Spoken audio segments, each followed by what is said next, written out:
আসসালামু আলাইকুম আমার প্রিয় ফেসবুক বন্ধুরা, দেখুন নতুন একটা অভিজ্ঞতা আপনাদের মাঝে শেয়ার করি। এই কাস্টমারের কমপ্লেন হচ্ছে পাইপে শুধু হাওয়া ধরে, ট্যাঙ্কির পানি ফুরে গেলে হাওয়া ধরে, সব ট্যাপ টুপ খুলে দেয়, তারপর হাওয়া শেষ করে আপনার পানি ব্যবহার করতে হয়। খুব বিরক্তিকর একটা বিষয়। আসলে এখানে হাওয়া ধরার মূল কারণ কি আমরা আপনাদের মাঝে শেয়ার করব, কেন হাওয়া ধরে।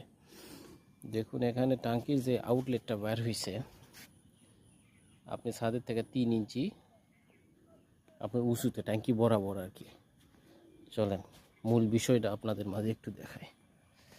মূল বিষয় হচ্ছে এখানে যে আউটলেটটা নামছে দেখেন, এখানে প্রায় 6-7 ইঞ্চি উপরে আছে, কারণ ট্যাঙ্কির থেকে এটা আপনার উঁচুতে, এই পাইপটা উঁচুতে, সেই কারণে পাইপের হাওয়াটা বাইর হইতে পারে না।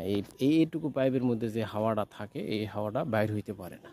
এটা যদি নিচুতে হতো একবারে ট্যাঙ্কির সাথে একবারে ভিতরে চলে যাইতে পারতো, কিন্তু এখানে এই পানি এটা শেষ হয়ে গেলে এই পানি কখনো শেষ হয় না, সেই কারণে এখানে হাওয়াটা থেকেই যায়। তো অবশ্যই আপনারা যারা ট্যাঙ্কিটা সেটিং করে নেবেন, অবশ্যই ট্যাঙ্কি ছাদের থেকে 6-7 ইঞ্চি উঁচু করবেন, পাইপ নিচুতে থাকবে, তাহলে কোনো দিন আর হাওয়া ধরবে না, অসম্ভব।